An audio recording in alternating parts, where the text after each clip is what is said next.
Let me get this straight. He shit the bed. She left. He still chased her around to go and talk to her. He tried to have sexy time with her. She yelped. He panicked. He went away. No apologies, no nothing. Then he came back, talked to her again, and told her, "Oh, I don't need this shit. I'm gonna go take care of myself. I need better viewership. That's all I care about. I don't need friendships. I don't need relationships. I just need to get my views. And I can't get those views anywhere near you because you're more successful than me. So I need to go to Japan." Today we're gonna have a super serious topic, and I feel like we have to. And it might get triggering for some people, but it's okay. It's okay, because you know what? When we don't talk about things, when they stay under the rug, that's when they stay unhealed. But when we talk about them, that's when they get out of the body, they get out of the soul, and then you can be free. So we're going to be talking about what's happening with the Twitch drama, more like the streamers drama between Emiru and Mizkif. I saw a little bit of Emiru's story, and it really, really touched me and connected with me because I have similar story in the past, and I've never talked about it, and I'm not here to talk about it. I just want to cover what's happening with my knowledge of psychology and reading people. I want to give my 2 cents to the situation, and I think I have something to give in the situation, so that's what we're going to be watching today. We're going to watch both of the sides. I like hearing both of the sides when we have them in a conflict before I make my decision. So, you know that TwitchCon happened. Emiru got assaulted while she was doing her event. And what that does is, if there's like unhealed trauma that is related to the type of assault that you live through, it can create like a trigger, and then you want to talk about it and you want to heal it. And if it's not, like complete, maybe you want to talk about it overtly. And so I suppose that was somehow connected to what happened, and then they were already broken up and they were in no contact, but he was attempting to contact her and then streaming and talking about her. I suppose she just felt like she has to expose it all, so that's what we're going to be talking about. Usually I don't cover stories like that, but it felt so close to home that maybe we should. Can we jump into the serious stuff now that this song is over? Thank you for hanging out with me through this. And I'm ready to jump into the videos. Jump into the heavy topics. Oh. Who requested that song? I knew it! Kurt, you requested that. Thank you for requesting that. Now I cannot jump into the serious topic. Okay.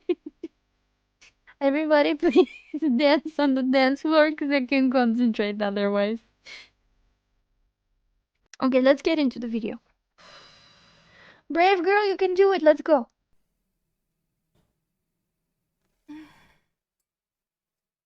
It is scary. Today, I'm finally going to be opening up about Dobroveche. and telling everyone. Cheers.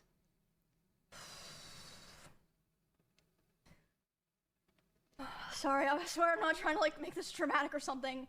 Like I said, I really wish I were not feeling like I had to do this. I always tried my best to keep this to myself.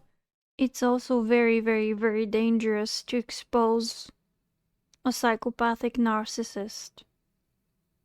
They can be unpredictable. They can do the unthinkable. So she's extremely brave right now. But like I said, I feel like it's gone to the point, which I'll explain later, that Hey, thank you for the follow. I feel like JC, it just has to be welcome done. to the stream. How you doing? And I have always believed in not condemning people or starting drama online.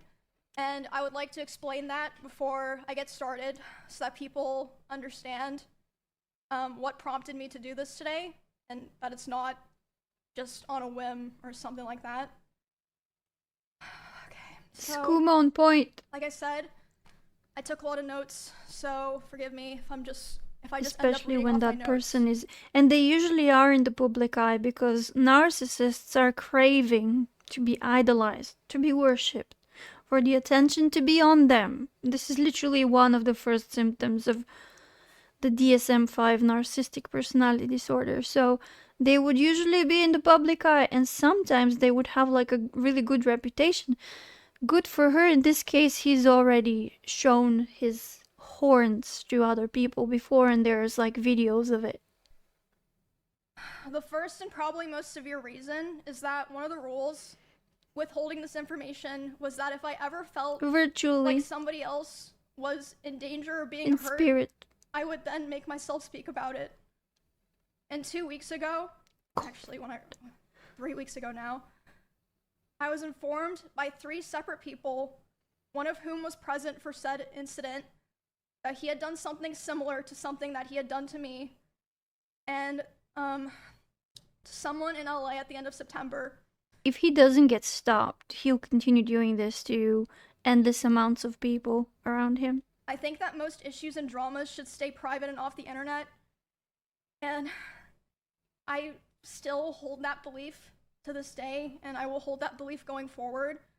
However, there are certain things that cross the line, and I say that the line has been crossed too many times to be count. I think that at a certain point... Also, you don't owe it to your abuser to keep their secret. If they didn't want their reputation to be ruined, maybe they shouldn't have done terrible things. If you know a lot of things about someone and you don't say anything to look out for others, it's wrong. It's wrong to keep it to yourself. I don't want what happened to me or what has happened to other people because of him to happen to other people. And I don't believe he will ever stop behaving the way he does. An honorable mention reason for why I'm doing this is that for a while, he has been indirectly threatening me through my friends and people that I work with. They've informed me that he said that if I ever talked about anything he did, he would try to create a smear campaign against me in retaliation. Classical narcissistic move. I was told that he even approached other streamers who were close with us back when we lived together, asking them if they would join with him, and they all refused. He's trying to like intimidate her by proxy. Thank you for the follow. He approached one of my employees, threatening them and saying if I ever talked about him, he would destroy me. DJ, welcome. Multiple How you people doing? have told me that his plan was to claim that I kill animals. Yeah, I was like, how stupid is he to say that I'm gonna create a smear campaign? Usually they just create a smear campaign and call it the truth, you know? It's the truth, bro. That's what she did to me. She threw some plushie at me. It was the worst. I couldn't breathe. I was scared for my life. They wouldn't just go and say, I'm gonna make a smear campaign against you. I'm gonna ruin you. You're just stupid. But hey, there's like different levels of intelligence. And that I killed my own rabbits, since I had several of my rabbits pass away over the course of 3 years while I lived with him. That's what got me, chat. I wasn't gonna talk about this. I was just gonna watch it by myself and, you know, handle it emotionally with myself. And then she started talking about the pets. Let me finish my thought. It's not about me caring more about pets than human life. It's about I've been there and I lived through this and I survived this and I had a similar experience, and that made me so mad. I'm like, I've moved on for a very long time. I'm okay. I've dealt with everything. The way these psychos love using animals is absolute evil. And maybe I should talk about it later, because I don't want to insert my story into it. But they love using what you love the most against you. And sometimes they would go as far as doing terrible things to your pets. And then if something bad happens to your pets, you lose them, they would blame you for it. I'm not saying that's what he did. We're talking in general right now. But this is what I know in my soul. I'm sure he's probably listening now, and it's probably gonna come Of as course quite a he's shock listening. to him that this information made its way back to me and that I've known for months. But if you try to threaten me to stay quiet, especially using my poor dead animals, I'm not going to stay quiet. How have you been abused, exactly, or figuratively? Do you want me to draw you a picture, Kurt? Do you want the evidence? Do you want the videos? Are you gonna say that I love the drama and maybe just looking for sympathy online? Now I don't feel so comfortable sharing it anymore. Skooma is on point. They know how to pretend to be great for like an X amount of time, and they love bomb the girl. They know how to pretend to be exactly what she wants. They craft a different identity for each girl that they date. Because that's what they're best at doing. Like they've been doing this their whole lives. They're pretending to be someone that they're not. Emiru, Maya sign up for. Yeah, I've seen some of the Maya clips today. They're brutal. There's a line already. Yeah, he's done this to his ex as well. Get your motorcycle story, that is real. Maybe I'll share more later if I feel comfortable, but also I don't want to make this about myself. I just want to insert my wisdom where I have it, where it's relative to the story. I'm not planning to go into too much detail about the start of the relationship because Vampire it reveal. honestly No. doesn't really matter at this point. It's irrelevant I've talked now. about garlic. I'm the only things legit that really human. matter that you guys need to know for the story are that it was, one, an extremely private relationship. It was even hidden from friends and people in the org, but I mean, obviously, people all I bet eventually he figured wanted it out. it They're to not be fucking him, stupid. not her. And second, it was an extremely codependent relationship, which it's not the issue, but that's just, you know, It is making the that issue, clear though. for details. He initially portrayed himself to me as someone who was very nice to girls and Here's the answer Shushan was searching for earlier. That's what they do, Shushenchik. They portray themselves as something that they're not. They don't come in and they're like, I'm a monster, I'm gonna ruin your life. the start of it was fine. I saw a lot of people mentioning this. They thought this was what I was going to talk about. Wow, I really it's hurt not my a lip. secret. I think everyone who paid attention knew that he was very controlling Oh over god. what I wore, to a degree, who I was Huge red flag. That's like a breakup red flag. Who the heck do you think you are to tell me what I should wear or what I shouldn't wear? Go buy yourself a sex doll and dress her in whatever you want. friends with, and even when I would stream. So, when Be fake till they're locked in and then have a date. No, it no, was Slider, definitely don't do slow it. over time that bad things started happening. At the start, it would be things That's how it is usually. And it depends on the victim how long the golden stage lasts for. The love bombing stage. The more desperate they are to find love, the shorter it is. The harder they are to lock in, the longer it is. like, for example, he would throw. Critical Kurt is firing at me saying, here's a flag, don't dress like a skank and then date motor boys. I dated motor boys. And if I wanted to, I could dress like a skank. What are you gonna do about it? I didn't like it, and not like glass bottles. What did He he? would throw bottles, like plastic bottles of liquid in it, not like glass bottles, at me, despite me Plural, not singular, plural. telling him like I didn't like it and it scared me and I bruised very easily. He would throw his phone at She bruises very easily. That means he threw water ball or whatever he threw at her. She bruised. Otherwise, why would she tell him don't do that because I bruise easily? It's almost like he wanted it to be a secret between them that he's doing this, and then once she bruised, it was a problem because then people would see it. And she was like, well, don't throw it at me because I bruise easily. This is so toxic. Then don't get offended by people calling you a skank. Kurt, do you need some time out to go take a cold breath outside? Or what's going on with you today? You calling me a skank? Like, what's up? Kurt is attacking the way I dress. There's evidence, darling. me. It's I on would the tell him, internet you know, forever. it scared me, I don't like it. And one Don't time forget it it. even hit me in the eye, which caused me to get a black eye, but he always, you know, was like, oh, He gave her a black eye. it's an accident. And I was like, oh yeah, it's an accident. Like, you know, of course I'm not gonna think that, you know, he's, yeah, I just, at the time, I just kind of was, you know, I just brushed it off. And looking back now, I feel like that was kind of the start of him testing my boundaries, if that makes sense. Nah, he tested her boundaries way before that. That's why he allowed himself to do these toxic things. They don't test with the real thing. They test way before that. They test in the talking stages. So that was already kind of starting to show signs within the first 6 months of me and him being close. And then the end of 2022, the cover-up allegations happened. I mean, yeah, like I said, all that's public. You can cover up allegations. Find all that, see like what I said during that, everything.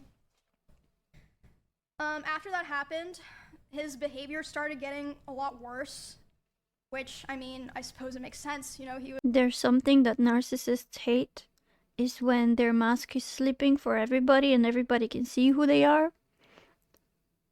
That's when they either break from reality and literally get like a narcissistic collapse, and they can do like unthinkable things, or they start abusing the closer to them people even worse than before. Very stressed, trying to maintain their image. But the bad behavior was ramping up, and I really— Sushanchik is jealous. Apparent if, like, you know, you go back and watch anything from that time. I tried so hard to help him and be there for him because I really believed in him. And she probably was in cognitive dissonance. She didn't know who the real Mizkif is. Is it the good guy who pretends to be good for like an X amount of time? Or is he the bad guy, which was probably at this time like most of the time? I wanted him to, you know, get better and get back on his feet and be the person that— And the more that they know that you care and you're there for them and you're their back and they can trust you and rely on you for you to be there, the worse that they do. It's like the more that you help them, the harder they make it for you, because they have these sadistic tendencies of watching you suffer, and they would even sacrifice like their own well-being for the sake of causing pain to the person who is the closest to them. It's that sick. That he was. I'm not saying that he is that way, but he may be. Did not really happen. For a long time, I think about a year and a half from when that all happened, it was kind of like slow things getting worse. But I mean, honestly, I'm not even gonna bother going into the details of all of that because there's just too much to cover, and not everything can be shared with the public relevant too. To the rest of what I'm saying, because the rest of what I want to say is a lot worse. People are like, imagine like living with this beautiful, beautiful, gentle girl, and she's your girlfriend, and she loves you, and she supports you, and what do? You throw bottles at her? At her beautiful face? At her, and you give her a black eye? How crazy do you have to be? Like, just put yourself in those shoes. How crazy do you have to be? Aware of this, but I'll explain it for people who aren't, you know, chronically tapped into all that stuff. He never wanted to stream at the same time as me. Like, here we go. Really avoided it. And to me at the time, it made sense because, you know, I was like, well, of course, like, you know, we share a lot of community members for a very long time. And a lot of you guys probably noticed that I would only usually stream on Tuesdays, Thursdays, and Saturdays. That was because of him. The statistics is lying. The psychology statistics says these people are like between 5 and 6% of the society. I believe the percentage is way higher. That's why we all have experiences like that. I want, but maybe 5-6% are the good guys. I ever streamed at the same time. I don't know. Was for the 2024 Rust Kingdoms event on Twitch. We were sharing drops, So it was the first time in a very long time that we were both going to be live at the same time, doing the same thing, basically. I know you're probably like, what the fuck does that have to do with anything? Mm-hmm. But it'll make sense in a bit. We're both streaming the Rust event, and I thought it was going really well. I thought everyone was having fun. I was like, oh, this is great. Everyone's, doing the same thing at the same time. We're all hanging out. We're gonna have fun. Like, I was really, really excited. I start seeing in my chat, people start saying, unofficial Ms. Raid, and I'm like, what does that mean? Unofficial Ms. And I Raid. check my Discord messages, So he and didn't he's even messaging me. he didn't even send her like a normal raid? So that he wouldn't send all of his people to her stream? He's saying like, Emmy, I'm gonna kill myself. I waited, or I'm gonna KMS. I waited so long for this, etc. And basically he was upset because I had higher viewership than him. That's literally it. I had higher. I can relate to that. My motorcycle guy was jealous of me because it's so ridiculous to say, but like when we met, I was still doing professional photography. I was doing photography, like I was shooting portraits and fashion photography, and he was mad because my photography was better than his, even though he had taken courses in photography and I taught myself, and he was trying to compete with me even though he wasn't even doing photography when we first met. He started doing photography just to compete with me and be better than me in what I loved the most. It's that sick. Higher viewership than him. So and like I said, I can relate to that experience. So there were drops. Like everyone knows when there's drops, like it's not even fucking real. But yeah, and I wasn't comparing it. He was the one to bring it up. Like I didn't even say that I was good or better or anything like that. He starts messaging me. He's really upset. It's just like the insecurity. I tried to tell him, I was like, bro, you should come back and play. Everyone's having fun. Everyone's like wondering where you are.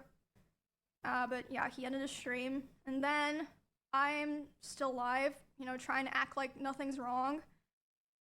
And in that house, I had a glass door, so I could like, see this was happening. She's like still reliving the moment. He was walking behind me, making sure that I knew he was there. Intimidation. And by the way, so there were many ways out of that house if he wanted to leave the house that were closer to his stream room. He intentionally chose the door that was right by my room. I feel so he was mad that she had more viewers than him, and he felt like she stole his viewers or something, and he wouldn't even raid her. He just stopped streaming and started making noises inside the house to intimidate her and like take her focus off of the stream to make her fail in her own stream so that she wouldn't be better than him. Is this what's happening? That's pretty apparent, at least to me. He starts walking behind my stream and slamming the door so loud that my noise gate can pick it up. So even people on my stream are able to hear this is happening. And he slams it so hard and so many times that the front door literally broke. The lock. That is scary. Lock did not work anymore. It didn't work for months, and it would just make this horrible sound that I would have to hear like every fucking day. But anyway, so I hear him back there doing this, and I'm like, what the fuck? They break doors too. Yeah. And that's like a common thing. What is going on? So I tell my stream, I'm like, hey, guys, I'll be right back. I get up and I go talk to him, and I'm like, hey, what's going on? And he's like, Emmy, like, I hate all of you guys. Like, all you guys do is just take from me, and like, I'm just done. Like, I'm just done. And I was like, is this like really happening because of rush drops? And he was like, I don't know what else to do. He was like going off on me, like basically saying that he hated me. And I was like, well, I don't know what to do now. And he was like, go finish your streams so that people... Like, he perceived her success as something that she stole from him. People don't know anything's wrong. And, I stop in the bathroom outside my stream room, and I'm like, checking my makeup, trying to make sure people can't tell that I was like crying. And I'm only in there for like 30 seconds, and he comes and like looms in the doorway. He's like, "What are you doing?" And I'm like, "Oh, I'm just checking my makeup." So I go back and I bet he wanted her to just stop streaming. Stream for a couple hours, finish the stream, do my best to just like, you know, carry on the show basically. And yeah, after that, like I said, was when things started to get really fucking bad. It was like something just snapped. For the rest of the week, he streamed the Rust event. He got all the drop viewers. I'm sure he was very happy. I mean, good for him. And during that time, I obviously was like thinking and processing a lot of what happened. But I mean, it was a lot because this person was at the time like kind of it was like my partner and my best friend, and like the only person that like I really talked to ever, or like at least off stream. So yeah, that's a problematic dynamic because like once they become the center of your world, they have so much control that it makes leaving so much more harder. Not only for the cognitive dissonance, because you have no one to share with and just, you know, ping pong your thoughts and get like a realistic perspective from an outsider, but also nobody's there to help you move physically, protect you from that person if you need it. It's one more thing to like claim that this person maybe has like narcissistic tendencies, because that's what they do. It's like textbook narcissist. They isolate you from everybody. They become your whole world. I mean, a big it no-no. was just it was a lot. Obviously, I didn't move out right away, but after like all of that Rust stuff happened was when the other domestic abuse stuff really started. She's so sad. Like her eyes are so sad. She still hasn't processed it, and it's freaking sad. But like I can't. It's hard to watch. He would destroy furniture in front of me. He would throw things. By the way, that's like one step before they hit you. So it's good that she ran off when she was still able to. Because like once they start hitting walls and shit and objects in front of you, literally that's one step before they hit you. Me and near me. So good for her to destroy leaving. Walls. Again, you can go see this in some of his VODs in his bedroom. The holes in the wall. There would be times where he was upset at me, and I would go to my stream room and literally lock myself in to get away from him, and he would be banging on the door and screaming at me. Another narcissistic trait, they don't respect your boundaries, especially in like a conflict or when you guys fighting. They would just like overwhelm you to a point where you just feel unheard, unseen. You want to go away. You want to feel safe. You don't feel safe with them, and they just follow you around like crazy. They would even break doors. And at the time, he also would more often do things like going, like if we were driving in the car together, he would be going like 150 miles an hour. And like one time he even said like, well, now we're both gonna die, like threatening to kill both of us. And like it's so easy for us to be on the side and be like, why didn't she leave earlier? Why didn't she leave earlier? The cognitive dissonance is such a bitch when you're in such a situation. You really don't know where you are. You're really in between two different realities that are so opposing that it drives you mad. Yeah, I understood what you meant, Zero Cool. Like, you really feel like you're going crazy. You feel like you're the one to blame. You feel like this anger of this person must be justified, like I must have done something wrong. And the funny thing is they never think that way. They never think, what did I do wrong? It's always somebody else's fault. And everything is somebody else's even fault. Necessarily because of me or like because of something I did a lot of the time. Like one of the times that it happened, it was because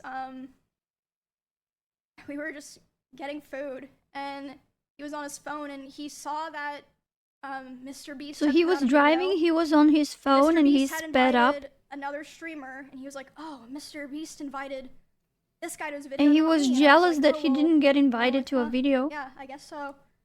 Which led to him going 150 miles per hour in the car and talking about killing himself while doing it. I'd be trying to sleep, and he would scream at me and say that it was all my fault that he felt. Another narcissistic trait.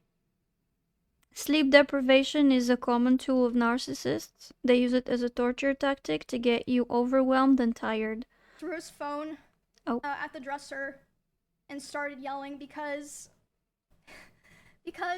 I had posted a YouTube video within the same couple of days as him, and mine was doing better. So basically, how dare you do better than me? And like in the same days, meaning like what? She needs to wait for a week after his post, and I suppose he posts every week. And so what? She needs to stop doing what she's doing because she's doing better than him? Is that what King Boy wants to do? For her to do? Stuck in a loop where I felt like I had to constantly perform and like prove my value to not be thrown away. But at the same time, if I ever performed too well, I was gonna be punished for it. And it just felt like a very level of pressure. Rough situation to be stuck in, because I mean, streaming is my hobby and my job. Like, it's a huge part of my life, even before, you know, I met him and became like a larger creator. And I remember thinking all the time how it felt like he hated me, but he still wanted me around for his channel and like his... Another narcissistic trait, or even like borderlines do that too. They would abuse you and they wouldn't want to let you leave. And when you try to leave, they would hoover you. That's what we call it. Like, they would try to get you back again and again and again and again, and break no contact endless amounts of times until you cave in. And then you think that, oh my god, they've improved, they're gonna do better, they've changed, only to drag you in and treat you worse than they did the first time. Thumbnails and everything. And this is still before I moved out. There was a time where it was the tension in the house was so unbearable. And also, they become like the most dangerous once they know that you want to leave. That's when shit hits the fan. That I would sneak out and I would Hoover, I never understood that. Almost like hoovering over you, I don't know, or like sucking you back like a hoover. Maybe it's like the sucking motion to suck you back in. My code, and Sven didn't know why I was doing this. He saw me a couple times. I'd be like, oh, I'm just gonna go take a nap in your guest room. He'd be like, yeah, that's fine. He would go over to Sven's house to keep telling me off. One of the roommates in that house had come to see like why I was crying, and they were standing in the corner.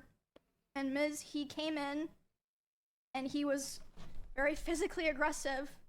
He was like, Emmy, like, what are you doing? Like, angry, crying. And then as soon as he turned and saw what she's this doing. other person standing there, he instantly like deflated and changed his tone. He was like, "Oh, Emmy, I was wondering where you were." Like, yeah, I'm convinced he's a narcissist. And I don't care. Like, all these things are so narcissistic. Like, what the fuck was that? Like, are you okay? We're not diagnosing him, like, but oh, like, it's nothing, because I felt like they would always like try to be the cool one in front of everybody, but behind closed doors are like abusive. A lot of the abusive. reason that I didn't tell the people around me was because I felt like no one would understand, or even if they understood, it would just be a burden to them, because all of our streams and social circles and communities are so intertwined. It's the toxic I hope. honestly don't even remember what the final straw was that I finally was like, okay, it's time to go. Like, I prepared the house that I lived in before this one, like, pretty much immediately after the, like, breaking the front door thing happened, but... Way too wonky. Hi, welcome to the stream. That's what I was saying earlier. Like, imagine having Emiru as your... Like, this girl in real life being with you, and she cares about you, and she loves you, and you're, like, throwing stuff at her? What kind of a dark being do you need to be inside of your heart to do that? To be able to do that? Like, scared and like this little poor girl crying in somebody else's house because she doesn't feel safe in her own home. She ran away from you. You chased her like the psycho that you are. You broke into the other person's home. You found her crying, and instead of comforting her, you're like yelling at her? So I don't remember what the final straw was, but I remember the day I took Cheddar to the house, because he just randomly started like screaming at Cheddar. Cheddar is the cat. He was like, get that fucking cat out of my house. So I just grabbed Cheddar and put him in my car and grabbed his litter box and took him there, and I just left him there and never took him back to that house. And then I think like within several days after that was when I finally moved out. It was on very short notice. Like I said, I don't even remember what the final straw was because so many things happened, but there was a time when I just knew. I Cheddar. called some movers. Yeah, I said, blame hey, Lucio. What do you guys think of names for pets that are named after food or drinks? I always found it weird. Like, why would you call your cat Sushi and your dog Coca-Cola? Wouldn't that make you super hungry all the time? Because you're seeing them all the time and calling them names of food and drink? I would become a beast. Tomorrow. In a year. Yeah, and then I literally moved the next day. And then people would ask you, what are you eating? And you tell them sushi, and they'll be like, why are you eating your cat? Moving out into the last house that I lived in was a huge step mentally because, like I said, Cookie. a big part of why I moved into... Cookie is kind of different because it can also be used as like a term of endearment, which is like more often used as a term of endearment, so I see that. It's kind of cute. Lack of creativity. Welcome back. How is your cigarette? The first house in Texas in the first place. I really hurt like my lip. it was the safest option for bothering me. Because... How about Truffle? Do you have pets? A girl where it's like kind of scary for me to be living alone. Yeah, you would need to do that, Slider. So it was otherwise like how hard, and at the time, even though like all these other things had already happened, I was very hopeful that me and him could be cordial and like eventually like things would be fine at least. It's an absolute nightmare to like co-parent or have to be around a narcissist after a breakup. They would make your life hell, at least until they find a new victim. It's bad. Publicly, like for stream reasons that, you know, everyone can just keep streaming like nothing had happened, and, you know, at the time I thought that would be the best thing to do, and I felt like if I, you know, separated myself from him without explaining anything, people that watched us wouldn't understand and would attack me. I was yeah, I mean, it ended up happening anyway, so... But, the worst thing is, like, people like that usually target women in a vulnerable situation, meaning right after a breakup, living with a toxic family member, jobless, homeless, a person not feeling safe in their home because they have stalkers. And then they pretend to be your safety and security, and then they turn into a way bigger monster that you were fearing in the first place. It's so diabolical. Yeah. After I moved out, we, like I said, still kept in contact. I had hope that somehow things would get better. He would always beg for me to come back, and he would promise therapy. That's what they do. And they always sound like so convincing when they're begging you back.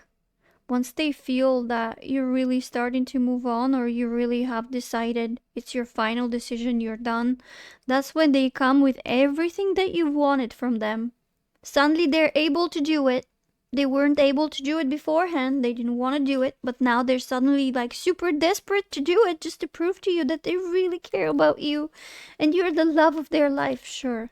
Even talk to other people and like kind of present like, oh, I want to change, I want to be better for Emmy or whatever. You've had 43 charges, 0 convictions? There was a short period in October. Wait, what? Where we had broken up because, I mean, honestly, it doesn't matter now. And when that happened, I honestly felt more than enough firepower to watch out for her. It's like on his terms, so that means he'll be satisfied and he'll be able to say it was his choice. That's a smart move. And he'll leave me alone.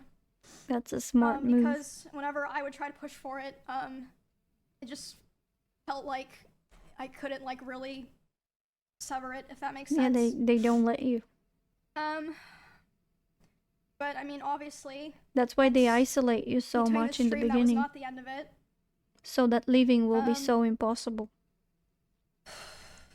A week after this breakup, he asked to come over to my house and talk for closure. He came to my house, and I was crying like crazy because the Shouldn't have let him in. Because I was dealing with a lot of major shifts in my life as a result of me attempting to start to try to distance myself from him. So yeah, we were just talking and I was crying a lot. He started to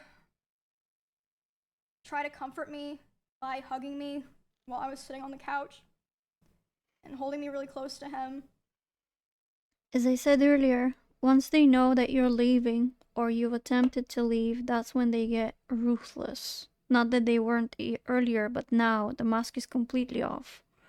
And they'll do things that you never expected them to even be able to do. And when this was happening, we hadn't talked in quite a while, and I'm usually very uncomfortable with being touched a lot by people that I'm not in a relationship with. But I let him hold me while I was crying. And he started kissing me in my face, and I let him do it. I was still sobbing a lot. And then, suddenly... What he saw is vulnerability and a chance to take control over her. He tried to climb on top of me and aggressively shoved his hand down my pants. It wasn't a show of intimacy or love or care. And it was taking control. Opportunity yeah. equals attack, and when exactly. I screamed, he jumped off me like a cat, like. And instead of apologizing, I bet that looked pretty creepy. Or checking if I was okay, he said, "I feel weird now. I feel like I did something wrong. I have to go." And so your ex-girlfriend is crying. She's crying. She's sad. And she's been crying for a while because she said it. She's very sad and she's crying. And you see this as an opportunity to jump her sexually. Like, for us girls who are mentally stable, and let's just not say all of us because everybody is different, but most of us, when we're sad, we're not turned on. Like, it doesn't work that way. Like, we have to feel safe. And if I'm crying next to a person who is throwing shit at me and has intimidated me to such an extent that I had to flee from his home and move back to another state or whatever. I don't know if she moved states or not, but like move back to my old home, and I'm finally in my sanctuary, and I'm finally feeling safe enough to cry and let the emotions out. The last thing I'm thinking about is sex. And then my abuser comes and jumps me. This is absolutely like the attempt to show power and domination over her. This was not even sexual from him. But that's how I see it. He immediately left my house while I was still crying without checking if I was okay or anything. And at the time, I was still making excuses. He didn't even apologize. I was still afraid of causing trouble for other streamers around us, or like, you know, making things weird for viewers. I know that probably sounds crazy, but like I just felt this pressure, like I had to try to keep things together, if that makes sense. She put herself last. She put everybody else before herself. I felt like I caused trouble for so many other people if I ever said anything bad about him, or if I caused rifts in our friend group or streamer group. I tried to stay on good terms with him and hold everything in, and also I still cared about him a lot, and I still at that point had hope that things would get better and that, you know, he would improve. Instead, he just objectified her. And he'd also always hammer into me how he never physically abused me because he never hit me, and he would coach. He only threw stuff at her that made her, that gave her a black eye. That's what she said earlier. Coach me and tell me to tell people or other streamers who were asking about it because they were concerned. He would say, tell them that I never hit you. Make sure that they know that I never hit you. Jesus Christ. Around the same time, this was during OnlyFans 2, so I guess like December-ish. He would often message me in the middle of my streams and berate me for things like playing the same class as him in WoW. Isn't that harassment, by the way? Think that I was better than him. And again, like I said earlier, I felt like I was stuck in a constant loop where I had to perform well to not be thrown away, but if I performed too well, I was gonna be punished. And I actually wanted to show some of those messages. Oh. Because obviously a lot of these things, yeah, I'm not gonna fully read these out. Yeah, they weren't boyfriends anymore. She left him at that honestly stage, just don't want to read them out, but I feel like I want to show them. You to, should like, fight kind for of your girl, not with your girl, exactly. show what I'm saying. And the fact that he perceived her as somebody that he was supposed to compete against tells you everything. Like, there's no chance of healthy relationship there. You're supposed to be a team and work together, not against each other. How can I not tank as a warrior in dungeons? Because you aren't a tank? He's fighting with her about how she should be playing the game while she's streaming? Oh, and he's getting angry because there's like a quotation there. Emmy is better, Emmy this, I can't have anything, Emmy? Now I'm going to get so much shit non-stop. Emmy is better, Emmy this, I can't have anything, Emmy. And she's saying, I don't understand what you want me to do. And he's like, not tank, just that simple. And she's like, what the fuck does that mean? And he's like, you already played warrior when I told you we're going to get compared. And she's saying, don't pull, I'm gonna pull aggro because I'm a warrior. And he's like, no, you're not, another warrior can tank. You know. So he wants to micromanage her to such an extent that she becomes like a puppet. He tells her what to say to people. He tells her how to play her games. He tells her what to wear and what not to wear. He tells her what days to stream and what days not to stream, what hours to stream, what not hours to stream. He tells her what days to post on YouTube because she's doing better than him. And when she's misbehaving, he throws shit at her and jumps her and doesn't respect her and follows her around and doesn't respect her boundaries. I bet he called her names too. She hasn't mentioned anything about this, but I bet that was the case. You want to read this later? She's saying I didn't have any other warrior in any of my groups. And no warriors wanting to join. That's her mistake. Like, she's allowing him to do this. Like, she's not standing her ground at all. And he's saying, girl with 27k couldn't find a warrior. You can every time. You just want to tank. I know that you're going right now. I know what you're doing right now. And I'm not dealing with it. He's making her to be the problem. And she's responding, there were no warriors asking to join, and why is it bad for me to pull in dungeons?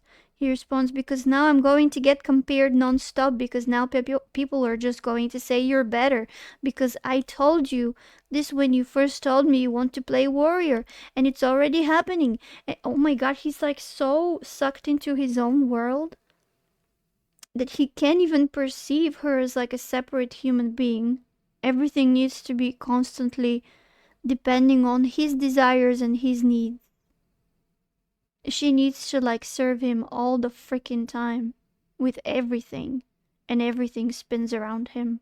He's 100% about himself. Yes, he doesn't even care about her feelings. And again, this was all happening while I was live. She was live and he was sending these crazy messages to her. And she's saying, dude, he's like, don't dude me. I asked for one thing with you, don't be a tank. And now you're tanking. And she's asking, what am I supposed to do? And he's like, don't tank.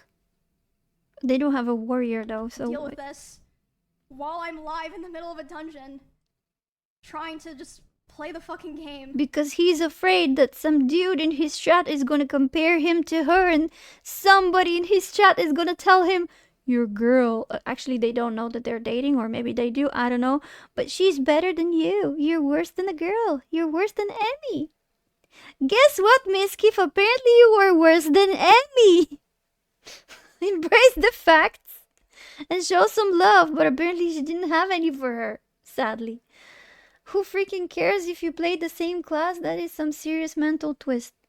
They cannot have anyone doing better than them. What is this? Thank Emmy, do it. Let me handle all the hate, the criticism, the you're worse than Emmys. The Emmy is so much better. Man, dude, like, even if that's the case, aren't you like supposed to be proud of her success and be happy about her and like be happy that you chose the good girl, like the successful girl, the great girl, the girl who can freaking do the things that other people can do, even you yourself, like be like, yeah, that's my girl. Instead you're like, shit, she's better than me, I have to make her fail. It's so sick. It's so sick. The people are saying you're better in every chat, the comparison, since nobody will be on my side. He's already creating a war in his head. Their sides. Let me deal with it. You have fun. I asked you to not become a tank and you didn't listen. And now it's the classic, what was I supposed to do? I'm not dealing with this. P. And he makes her feel guilty. A guilt that she never was supposed to feel because she's done nothing wrong. She is a streamer who plays games and she was playing the game. The dude created an issue in his head. And he created the rules to the issue, he created a war in his head, and now he's making himself the loser in this war, and she's the guilty person. Handle all the hate, the criticism, that you're worse than Emmys, the Emmy is so much better, the people saying you're better in every chat, the comparison says nobody will ever be on my side. Let me deal with it, you have fun. I asked you not to become a tank, you didn't ego. listen. And now it's the classic, what was I supposed to do?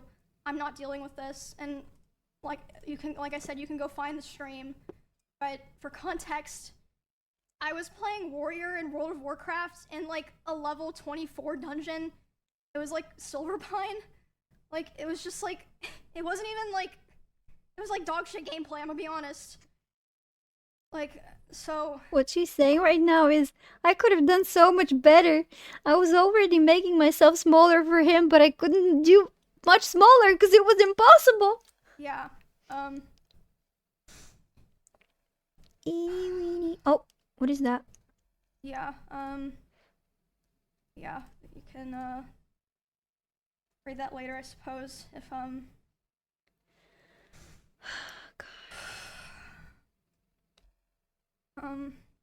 He's got yeah, the like mega viewers, she's got the cute face. Apparently she got more viewers than him, that's why he got mad.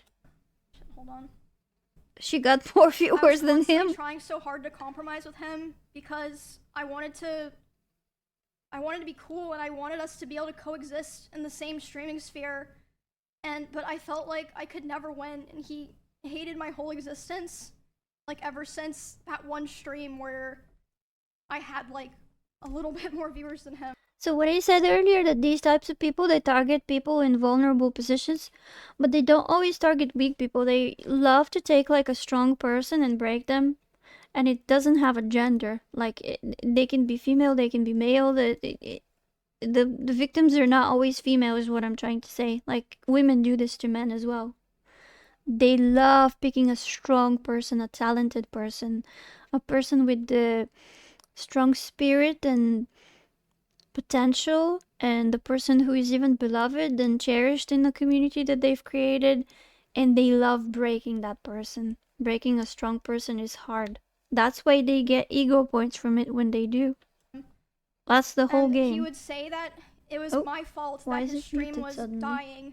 You're so weak by some dude. What does that even mean? He would be able to hit on other girls and convince she's them that not it was weak. real. He would get his what back. she's exhibiting here is absolute courage, because this weirdo is dangerous, and he has exhibited aggressive behaviors before, and he's unpredictable.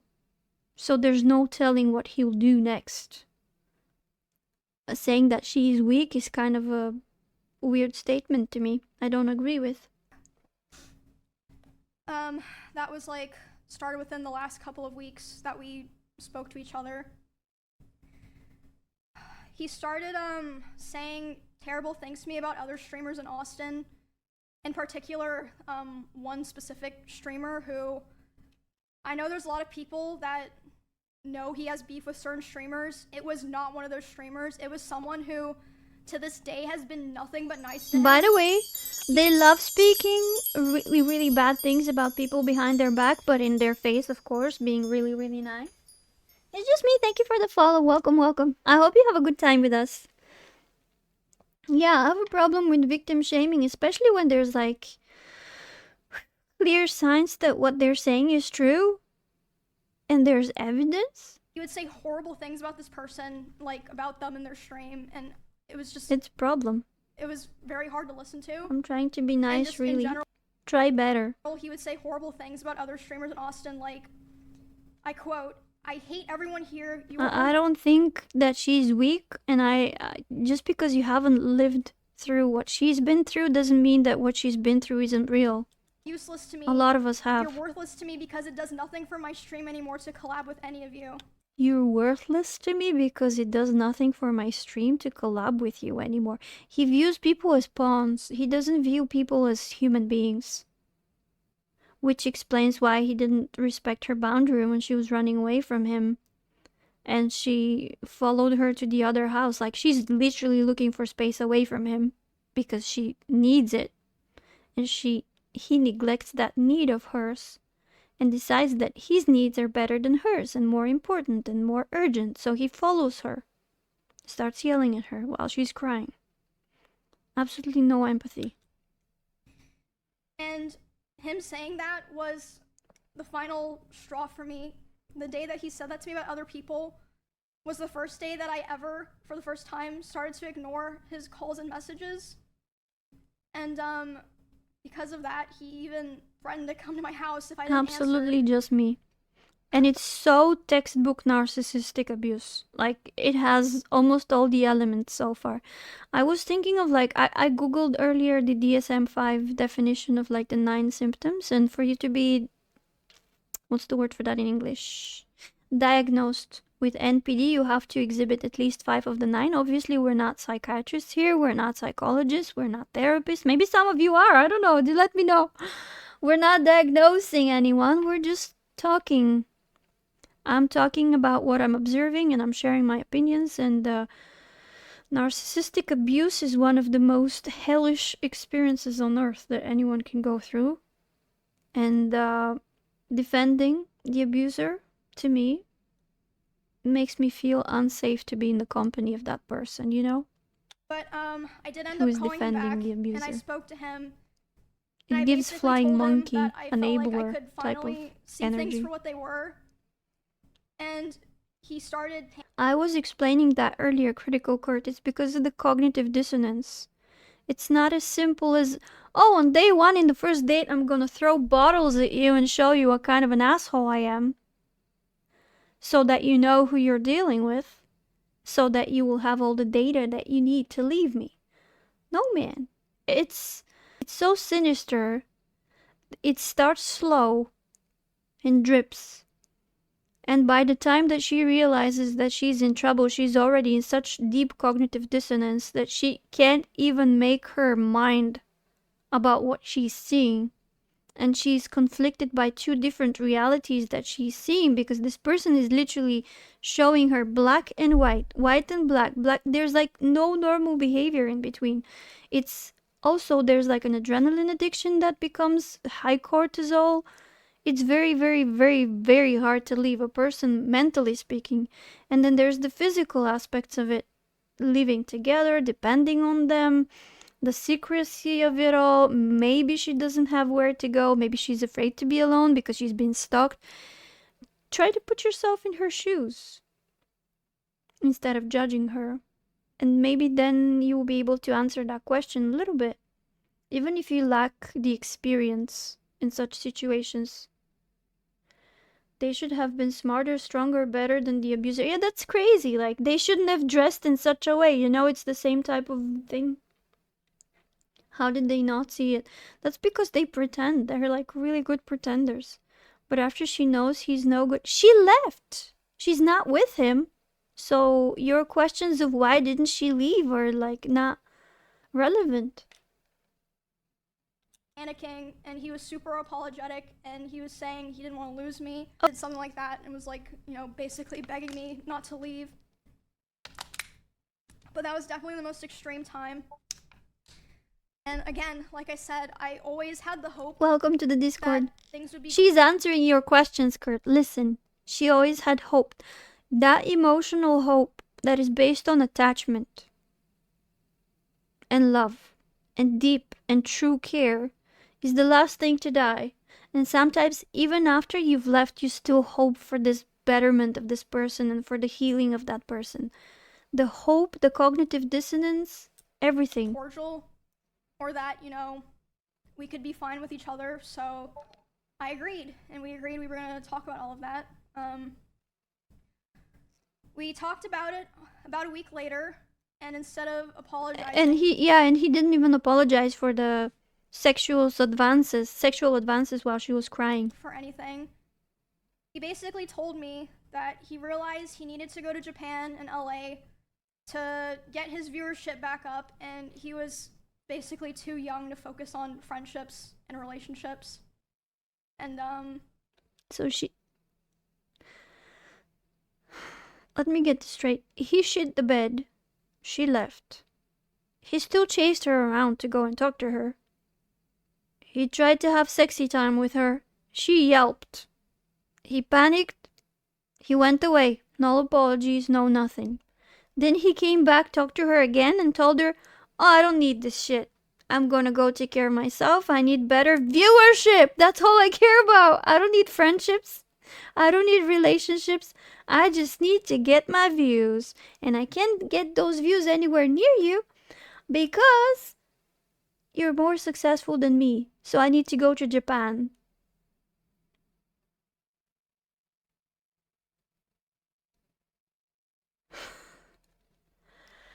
it was, No apologies. I mean, despite everything, like I said, I another still cared outbreak. about him. Jesus so Christ. Twitch is going crazy with the It was outbreaks. still hard. And Shushenchik, welcome back. I mean, it was like a mix of feelings, you know, like I was devastated, but I was also so relieved. Abuse is never the answer. But because of the past incidents during like other fights and times I would try to separate myself from him. Here's your answer, Kurt. During those times of him. Here's your answer. Here's another answer. Abusers are most dangerous when women leave. That's why a lot of women stay, because they don't want to get murdered. That's a valid reason for a lot of women. And she already said it here. Listen to what she's saying. During like other fights and times I would try to separate myself from him. It takes multiple attempts. Past incidents during those times of him. By the way, the statistics says, especially narcissistic personality disorder relationships with people like that the victim usually tries to separate 7 times before the final separation. 7 times they're able to hoover the victim back before she's completely free. If she gets to walk free and alive, because a lot of women get murdered, and it happens to men as well, but mostly it's to women. Manipulating me into staying close with him and giving him more chances, sexually assaulting me, the abuse, and just him generally not being a very nice person. After that, I decided that the only solution and way for me to move forward is no contact. I made the hard decision, but I know now for sure the right one was to finally completely cut contact with him. That's the only way. I knew it'd be very hard with every narcissist. Our careers, no contact whatsoever. And no contact doesn't only include not talking to them, not texting them. It also includes not looking at their social media. I knew that I had to do it and that there was no other choice. So not being in their circles. I have not spoken to him since January of this year. She's so sad. Like, look at her eyes. This is so freaking heartbreaking. It is unfortunately not. I haven't spoken to him since January of this year. It only took a couple of weeks, but soon the messages started. He has attempted to contact me over 40 times individually this year. So before he left, he was like, "Oh, you're no good to me. I need to go get my viewership up, so that's why I'm leaving." And then he comes back and tries to hoover her back. Individual texts, Discord messages, Instagram DMs, and phone calls. 40 times. And I'm just gonna show those. And when they come with the hoovers, by the way, they usually come with like the most heart-wrenching love stories, letters, and promises, and everything that you've wanted throughout the whole relationship. They promise you on a silver platter, even though they weren't able to do it earlier, but now they're suddenly able to do it, and they would even claim that they're doing it. So it's almost impossible to resist. And at first, for the victim. First it starts simple, be confusing messages, or like him expressing he was worried about things. I can't read that. It's too blurry. Like, first it wasn't anything weird. Can we please communicate so I don't feel... The center of the world is the narcissist. And so it's I, me, me, me, me, me, me. Can we please communicate so that I don't feel isolated and hated by my own organization? How narcissistic is this? This is textbook crazy narcissism. I just want to be okay with each other, and I feel with our streams and lives we should have this feeling. 3 eyes in the first freaking message, in the first paragraph. I came home and feel terrible. 4th eye. It feels so odd that I cannot talk to you or anyone. He just doesn't like that he doesn't have access anymore. He perceives her as a cat perceives a freaking mouse toy. He wants to be able to play with her, but nothing more than that. It's so sad to see. Me. Can you please respond? Kudos for her staying strong. That is incredibly hard to do. I understand, and I will just leave you alone. Oh, and by the way, at this stage, it's very usual that they would flip. Like, they would try to get you with sweet words and promises and shit. And if that doesn't work, they would flip and be like, who even wants you? Get the fuck out of here. I'll never talk to you again. You'll never hear from me again. You lost the best thing of your life. And then they would flip back on and be like the sweetest. And then they would flip back on to evil. It's like so... It's mad. It's bonkers. Why didn't you leave earlier? Why did you... Doherty, thank you so much for the follow. Welcome to the kick. You tried? Well, she tried too. Kurt. She tried many times from what I gather. Weren't you just saying you don't empathize with women who don't leave? I honestly feel like Kurt is baiting from time to time, but then he's serious. I don't know. So he's saying again, I understand and I will just leave you alone. But everything is I in here. I really would appreciate if we can talk. I won't text you again after this. I really want to talk if possible. February 23rd, 24th, 26th. She's so brave, man. She's so brave. Especially like, this is not just a dude. He has a big social circle. He has a lot of followers. Again, 3rd of March. I know you don't want to hear from me. Oh, that's the first you in probably months. I know you don't want to hear from me, but I can't just not message you. I know you want to set a boundary, but I cannot respect it. I have to cross it. What's happening? What are these texts? These are the Hoover texts from Mizkif. I know you don't want to hear from me, but I can't just not message you. I still care about you. If you need to talk, I'm here. She doesn't need to talk. She needs to move on. She wants to move on. Let her go, man. I'm so sorry shit like this happened. It's not I'm so sorry for the things that I did. It's not taking responsibility. It's some shit somewhere outside of the both of us that is neutral to the both of us happened, and I have no guilt. I'm sorry though. And will you accept me back now? I'm so sorry shit like this happened. I'll be up all night if you need to talk, sure, man. She hasn't wanted to talk to you since months. And then suddenly she'll want to talk to you the same night. What a joke. And then the next day, can we please talk, Emmy? I'm so sorry for what I said. Ooh, first sort of, maybe, sort of apology. Maybe, maybe. I don't know why she even keep doing this. On the screen topic, that guy is trying to dominate her. Just block him and don't spread it over the internet. There's a reason why she's doing it. He's threatening her. Shit happens, chat. Yeah, I'm so sorry for the shit that hit the fan somewhere in China. Will you talk to me now? Come on. I'll be awake all night. I'll wait for you at 4:20 a.m. Call me. Necessary drama, not gonna lie, and when not moving on and doing that. But he won't let her move on, dude. You didn't hear the whole story. He's hoovering her. He won't stop calling her. He's texting her. He's called like 40 times. He's trying to get to her through friends. He won't let her be. And on the same spot, like, he's also doing these vague threats and going full demon mode or whatever that is. She's doing the right thing. With all respect, I know that there is a lot of instances in which men are the victims. This is not to trivialize what we've been through. If needed, you're being truthful, because some of your comments are a little, yeah, they're off. In this instance, uncalled for. The purpose of this stream is to talk about what happened to this streamer and how she's handled the situation, and not your comments seem to be making light of the situation, whether you're intending or not. Some of them are pretty off. Look at him trying to negotiate. So, like, on the 3rd of March, he's like, I'll be awake all night. Call me. Listen, the next day, he's like, can we please talk, Amy? I'm so sorry for what I said. Finally, something normal to say.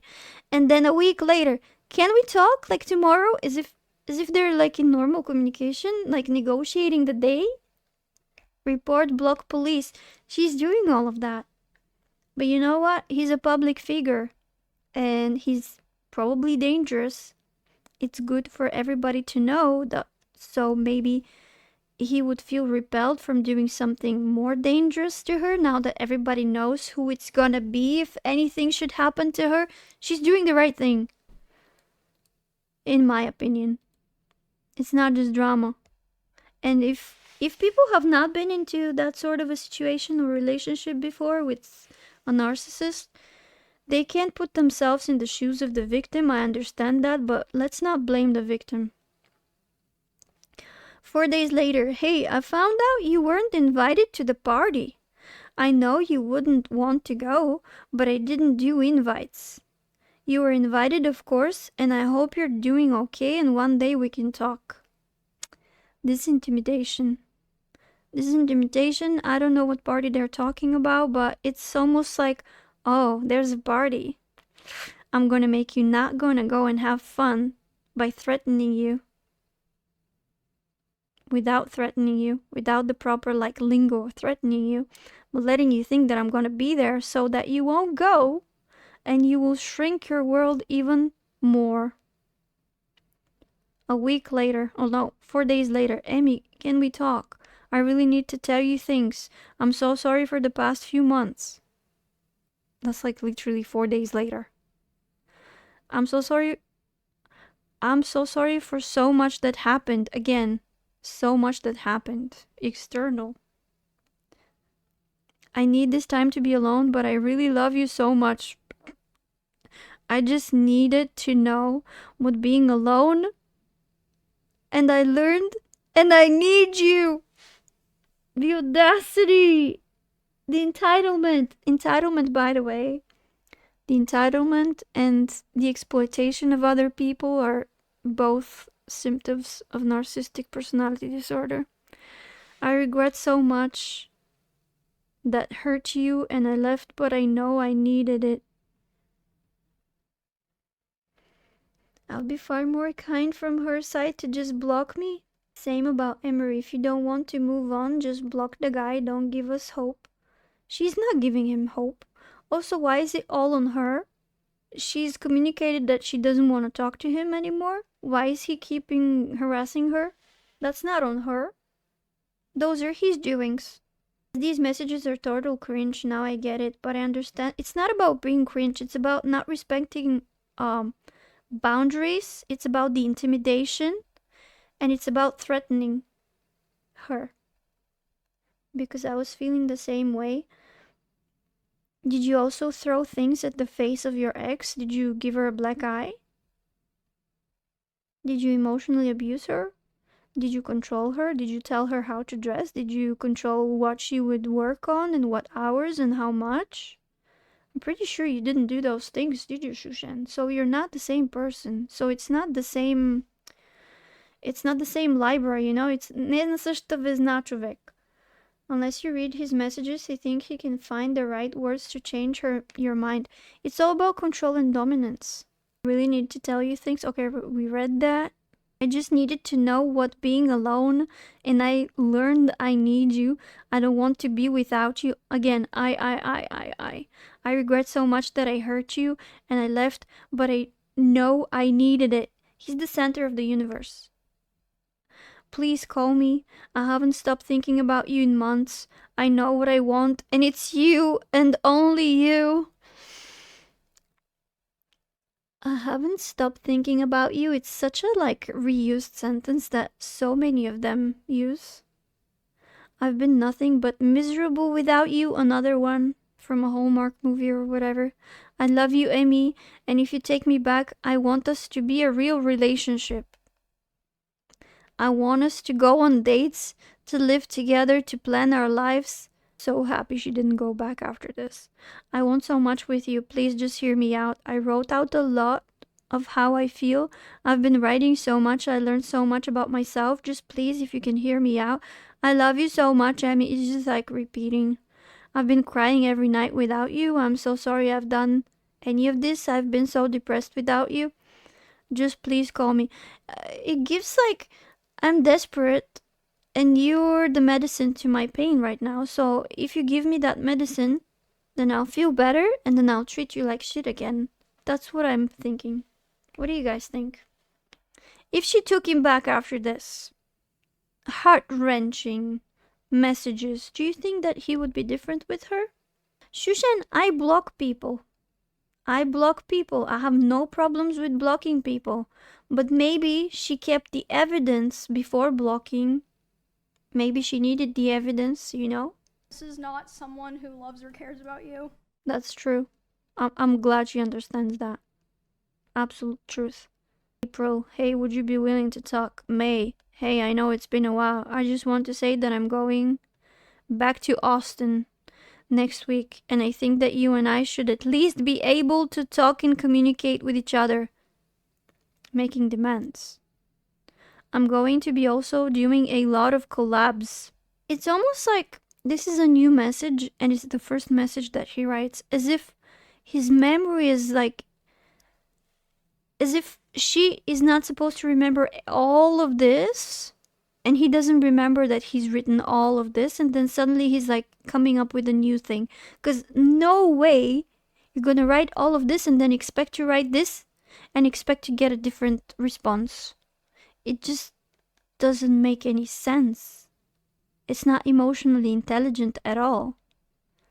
I'm gonna be also doing a lot of collabs, and I know you've been doing a lot of collabs lately, and I feel that we should be amicable with each other, so it's not weird, because we're both now doing a lot of clubs, and I feel like it would be really weird, considering we're both also in the same, or that we're just not talking to each other at all, and have zero communication. I want to come back for us to at least be okay.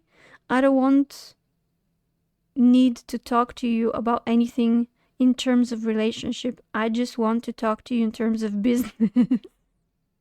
What a joker. He's a ruthless joker, that guy. I can't, the psychological profile is absolutely ruthless.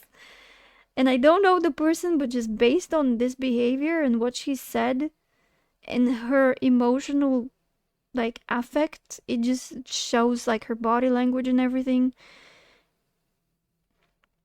I just want to talk to you in terms of business and also just overall collaborations.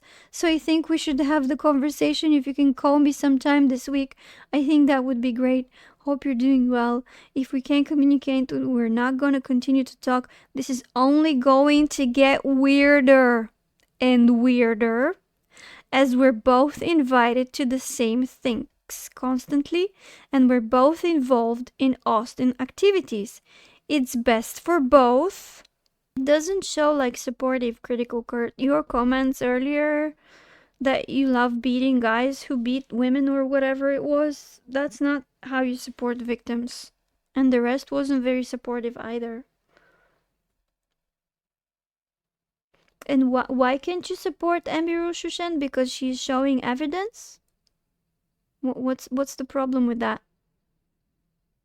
Not a day has gone by in these last 4 months where your final words to me don't go haven't echoed in my heart. I walked out your door thinking I knew what I wanted, but I was wrong. Oh, that's classical narcissistic message.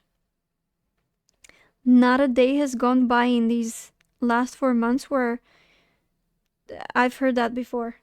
So I tried to protect myself in the worst way possible. I pushed you away. I told myself lies to justify it. I said I was bored. I said a relationship would hold me back. I said I didn't want to be just one person. But those weren't truths. They were shields I put up to avoid facing my fears. This is the bait. This is the bait, and it's a lie. And if she believes it, she falls back into the trap. Thank God she didn't believe it. She didn't fall for it. And yeah, you'll know them by their fruits, not their words. The last 4 months have been the hardest of my life. I believe that they've been hard. I'm not saying that what he's saying is a lie, but whatever people may see on the outside, online or offline or anywhere else, know this: I've been lost without you. I've missed you every single day. I've cried more times than I can count just thinking about. She's been crying too because I can feel this guy's pain. Shushen, you've only seen what he said. It doesn't mean that the words are true. Not all of them. We can feel his pain. Like, I believe that the last 4 months of his life have been a pain, but she's in pain too. He's still a piece of trash for things he has done, but I'm convinced Emiru could have shown more compassion for him and just block him. That's it. How would she have gotten evidence, though, if she had just blocked him? Also, we're not in her place. This is a part of the story. We haven't ended the story yet. Can we please just stop criticizing the victim all the time? These are actually the baits. He is baiting her. Come back into the abuse. That's what this is. Also, nobody is baiting anybody to text them just simply by existing and not answering their forms of communication. If you're texting me 50 times and I'm not answering, that's not me baiting you. And it's not on me to block you for you to respect my boundary. Let's get it straight. And keep in mind, this is only things that he sent to me. I can't document all the things that people told me. She's not making him miserable. He made her miserable with his abuse and she left. How is she making him miserable? What did she do to him? Leaving? A woman is not allowed to leave now and not answer and not respond? What are you talking about? Shushen, chick, get it straight. Shushen, don't disappoint me. Just because he's in pain, that doesn't mean that he deserves for her to answer or to do anything. She's free to choose whether she should block him or not. And she's chosen to not block him for legal reasons, I assume.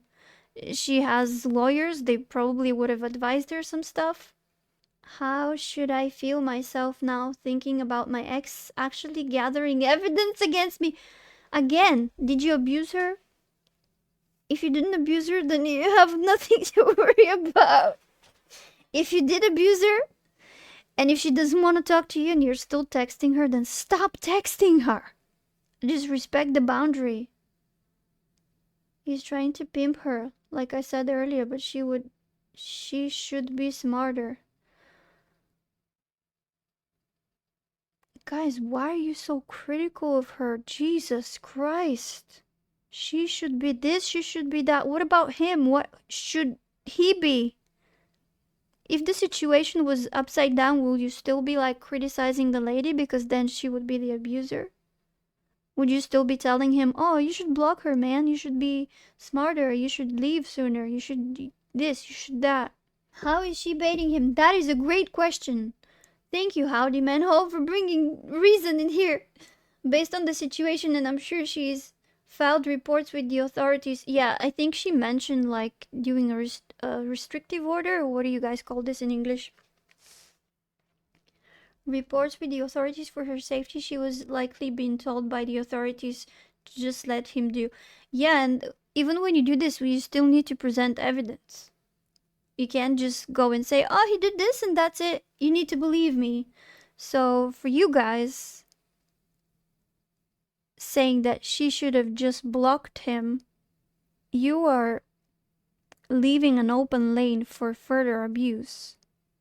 That's what you're like saying that she should do. Leave an open door. Don't mix these two things. She absolutely did right leaving him, but I think she should have blocked him right away. Well, that's your opinion. Cool. I don't think so. He should not pimp off. He's not pimping her off. Why do you think he's pimping her off, dude? She was trying to control the way she dresses. Okay, I've watched all the messages. Now we can finally continue. Have you? And just kind of a funny side note, I guess. I would like to highlight this message because doesn't really matter, but I ran it. Shushen, are you seeing this? His heartbroken message wasn't even his. Through... It was AI. He sent her an AI Hoover message. It wasn't even his words. He tried to get her back with AI. GPT checker. And all the highlights. Like I said, doesn't really matter. I just thought it was Overwatch. Oh, that makes sense. So yeah, that's probably the biggest one. Biggest Bulgarian streamer. 1,000 viewers. So yeah, what does it prove? That it's not his emotions, it's not his words. That he's fake. Like I said, did they work, by the way? Because like in my head, I think that once you file the restraining order, then the authorities have to contact the person, right? And not only do they do that, they also give them your address where they're not allowed to contact you at. And I feel like that usually aggravates the people, the abusers. And then wouldn't that make it worse for the victim? The messages were just simple things, like him saying he was worried about things, or saying no one was talking to him, which I don't think was even true at the time. I think he was just saying that to try to guilt me into responding to him. I'm not sure about that, of course. This also extended to in-person interactions, because initially I made the mistake of thinking that I only had to cut him off through private communication, and you know, we would be fine going to the same events and parties and such. I also had to start hold on, I'm still fucking sick.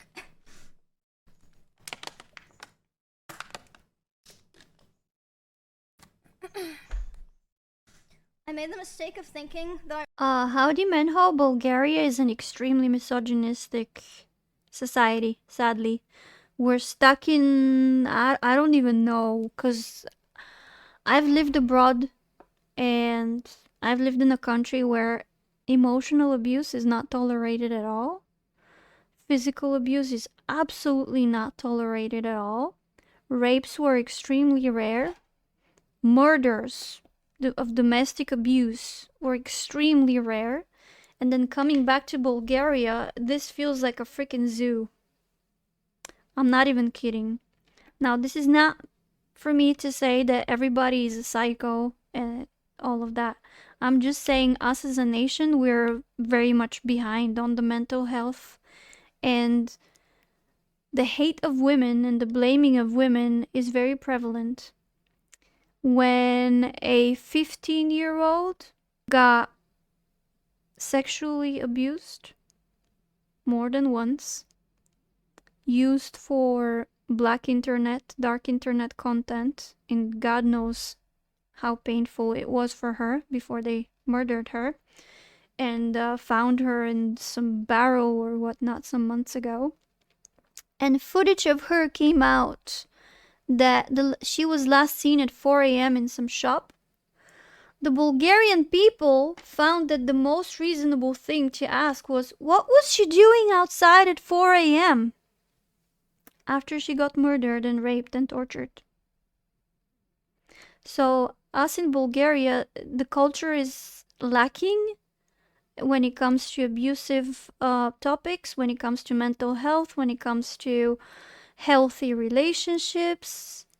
It's just not there. Like, you literally have to be lucky to be born in a healthy family. And a lot of people are working on their mental health, but misogyny is somewhat embedded into our society. And that's the sad truth. No, I don't think that Howdy is getting wild. Howdy is actually giving the voice of reason in here. And I think a lot of your comments, Kurt, today, and you know that I'll always give it to you straight now. I'll always be like honest with you guys. Your comments have been, to me, a little bit shocking today. Honestly, I'm a little overwhelmed by all of this because I can't fathom that we're seeing the same thing and some of you choose to like be critical of the girl because she didn't block him soon enough or leave him soon enough. As if you've been in her shoes and you would have done better. There was a party that I attended several months after I first went into contact with him. I was aware that he would be there, and I thought it'd be fine. I thought it wouldn't be a big deal. I thought I'll just ignore him. Let him have his space. I'll have my space. You know, it's not a big deal. We're adults, right? No. During this party, I felt like he was following me around and monitoring me, but I thought that I was just being paranoid. I was like, it's probably just in your head. No, you're not wild, Howdy Manhole. Don't fall for that. And a couple other friends. You're very reasonable. And at some point, Nick was like, it's too fucking loud down here. Let's go upstairs. No one's upstairs. Let's just go, chill in a room and like. So she went to chill in the room with another guy from the perspective of the crazy ex. Talk where it's not so loud. What is the crazy ex gonna do? I was like, okay. And this is after months of her ignoring him and not answering his calls and texts. So pretty clear sign that she doesn't want to communicate with him. It took me a bit longer to get up there because someone like stopped me and was talking to me. And I did feel like, he was like standing pretty close to that person. I felt like he was watching me, but again, I thought I was just being paranoid. But I went upstairs. I was hanging out with Nick and Catchy and, our other friends. And then about 30 minutes later, the room that we're in, the door opens. Kitty. It's Miz. He opens the door, makes eye contact with me, goes, ooh. And then closes the door and leaves. And I was like, what the fuck? But again, I was still trying my best to, give the benefit of the doubt. Like, maybe his it's goal just, is like, intimidation. an awkward situation or something. But a couple months later, the person that he was hanging out with that Cheddar, night yes! reached out to me privately and was apologizing. Cheddar is looking for Cheddar to trap the mice in the house with Cheddar. You're absolutely right. You can block everyone at any time based on what the streamer is actually saying right now.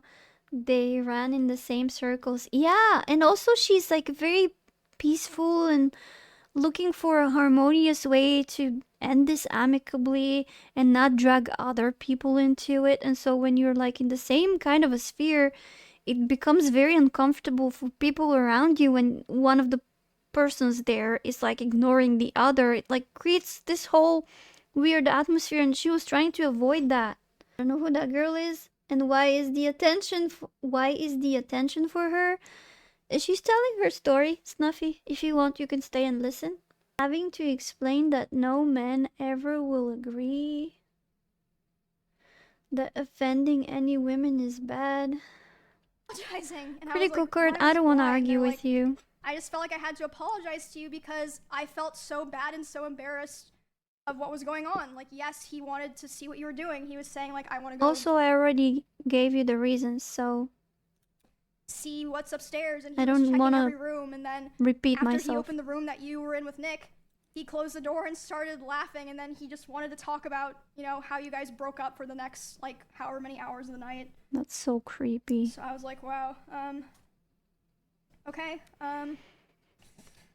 that's good to know, I guess. It's like stalking a prey, intimidating it just before you heard it. It's so sick. Yushen, the reason was for the evidence and also like not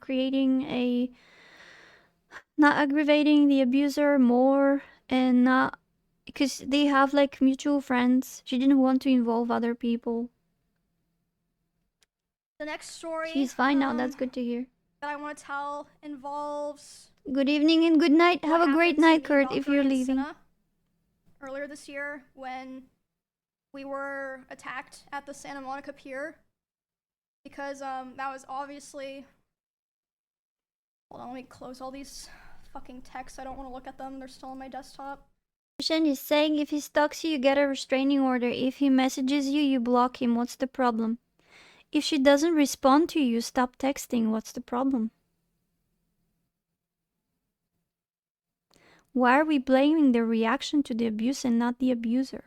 Not the abuse. Why is the focus on the reaction and not the action?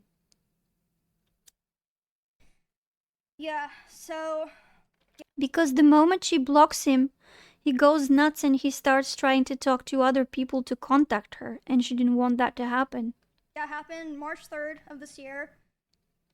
Also, when you block a psycho, they start driving to your house. A lot of people were talking about it, talking about how me... That's just two things that I can think of the top of my head. Which was not an issue. Like, we had no issue with that. Like, obviously, it's big news. People are going to talk about it. It should be talked about. We had, like, no issues with anyone talking about it and covering it, and that included him. I was fine with that. He joined in on that whole thing of people going live to talk about it. And again, I'd like to remind people at this point, we were already a couple months into me being no contact with him, making it clear I didn't want anything to do with him. And so during this stream, he was covering what happened to me, Ray, and Senna. He decided that he was going to tell more of my personal stalker stories that I've never personally talked about or shared publicly myself. And one of these stories was one that, like, no one knew at all, and, like, it just felt so shitty because... So she doesn't give him what he wants from her. He starts spreading her personal information, meaning personal memories, personal experiences, to the world. That's what we're dealing with here. Because it gives a guy hope. No. If a guy thinks that me not responding to him is hope, then said guy needs to go to therapy, not because he's crazy, but because he might need some new skills, new learning, new data, new ways of dealing with his emotions. Because no, me not responding to a person is not giving a person hope. I don't need to block the whole world just because, not to give them hope for a romantic fantasy that they want to have with me. We disagree here. So, yeah, this is a core disagreement. Hope he can find the right words to change your mind. Nope. He needs to learn to respect boundaries. And he keeps texting more and more absurd things, and girl collecting it for evidence is absolutely awful. That's your opinion, and I will respect that that's your opinion. I disagree with it. If you keep ignoring a guy, it can also make him drive to your home, actually. If you block a psycho, it will definitely higher up the percentages of him driving to your home, more than if you just ignore him. So what am I supposed to do? Slave to him? Go to bed with him so he wouldn't do what I am scared of him doing? It just like there's no right way to deal with it apparently. What do you mean no, Daya? I may think you don't give a guy hope, but this what happens. Okay, let me ask you this. Do you think that his behavior is healthy? Shushin, I expect an answer. Yes or no? Do you think that this guy, from what you've seen, that he is mentally healthy and stable and is okay to be in a relationship with? You know, all the people that lived in that area together, we all came together and we all kind of decided, and this was heavily pushed by him, we should never talk about this because, you know, people are going to be weird. It puts Emmy in more danger and, you know, it gives people ideas, so we're never going to talk about it. But, you know, of course, He wants her in danger. some big drama that he's not involved in, Mm-hmm. and he finds a way to, you know, bring up, oh, I was there for something that happened to Emmy. He does it. Puts himself in the center of the events. Yeah, he was on a stream talking about these personal stories of mine, and I caught wind of it. And by the way, it was also so frustrating not saying anything at this time because the way he told those stories, he kind of framed himself as like the hero. He was like, oh, I held the stalker at gunpoint. No. The only person who ever came into contact face to face with that stalker before the police came was Bonnie. Bonnie is the person who found that guy outside, went inside, told everyone, called the police. The police came. All Miz did was he stood far away from the front door, behind glass and metal, with a gun. Yeah, I mean, I understand. Still very scary, but why are you acting like you, like, if anyone deserves credit for because that, of the Bonnie. narcissism. Like, it's literally stolen valor. I'm so glad I finally get to say that. They because overwrite she history too. is the one who to like fit kept their everyone in narrative. those two houses safe, not him. Anyway, back to the original thing, the Ray and Senna stuff. So, I was obviously panicking. Like, I just had this horrible thing happen to me the night before. It was like huge, like public, millions of people seeing it. And then my crazy ex-boyfriend is going live talking about more of my personal stuff. And I'm like crying, and Senna and Ray are like, what's wrong? And I tell them, and I'm like panicking. I'm like, I need to call so-and-so, I need to call so-and-so, I need to call so-and-so. Like these different people that I was like, they can contact him because I did not want to contact him. So, Ray, Senna, some of me and Miz's mutual business partners, and Asmongold were all messaging him to stop. And by the way, Asmongold told me that he tried to call Miz while he was talking, and it rang 3 times and then hung up, which means that he saw it and he just wanted to be able to keep talking because, yeah. Anyway, just a little note. I don't know exactly what like the other people said to him, but Ray and Senna told me that they were messaging him being like, bro, like stop, what are you doing? Like, why are you doing this? And he was messaging them, who were also equally as traumatized as me, of course. They had gone through the same thing. Oh, what am I doing wrong? I'm letting people know what, you know, girls go through. Was that your job? Well, anyway, yeah, that all happened a couple of months into me being no contact with him. And yeah, he was arguing with Ray and Senna while they're trying to be like, bro, like, stop, like, you're making it worse. He finished talking about my stuff and then reacted to Senna and Ray's whole stream where they were crying, addressing their communities, made sure to react to that, and then immediately went offline. So yeah, that was a terrible weekend. I got threatened to be stabbed, and then the next day, my weird ex was going live trying to self-insert so that he could make sure to farm his own She got threatened clips. to be stabbed? After that incident, his attempts to talk to me only ramped up. It's a lot of information, and she's coming out against someone who is popular, so I suppose she talked to a lawyer beforehand? and she wrote it down so she doesn't say the wrong thing. I completely understand. Also, so she doesn't omit facts and maybe doesn't, mix up the chronological order of things. which I showed. It makes text, sense. Also, not to We went forget back to certain Japan, things. and during that trip, he was texting, calling me, trying to call me quite a lot, begging me to take him back. Also, and it's a long at the story. Same time, I heard that he was reaching out to quite a few other streamers. Writing it down makes it know both of us. undying. And he was crying to them about how he wanted to get back together and how he thought someday we would reconnect and eventually get married. I don't think he even meant that, but I hope not. But I assume he did that with the hope that they would relay the messages back to me since I wasn't talking to him. He's using them as flying monkeys. Some of them did. As enablers. I also had a couple other as streamers tentacles to the octopus. that he would obsessively watch my stream and not in a like, oh, I wonder what Emmy's doing right now. How does she know that he was watching her stream? Like, he would be obsessively and attentively hate watching my stream. Like, watching my stream and just saying horrible things. Oh. Almost every time that I've been live this year. Isn't that harassment in the US laws? I want to discuss how I'm asking, chat. He believed I still wanted him. Interesting, considering I never replied.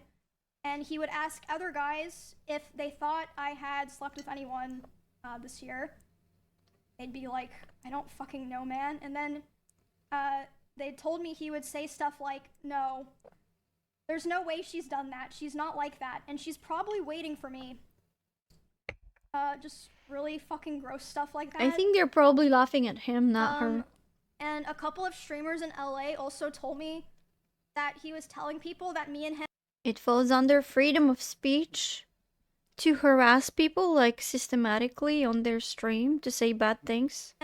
Yikes. Still talk all the time, but we simply weren't together anymore because I was too mature and I was... Oh, Shushenchik has responded. No, I don't think the guy is okay, but from my experience, I would have been way more thankful for my ex if she just blocked me. Little tip. Once a woman starts ignoring you, it's done. It's done. It's done. It's done. It's done. Like, you should have fixed it while she was still listening and willing to talk. If a good woman starts ignoring you, you've cooked everything. You've overcooked everything. It's done. Like, the chances of you bringing her back for real, there needs to be a miracle from God.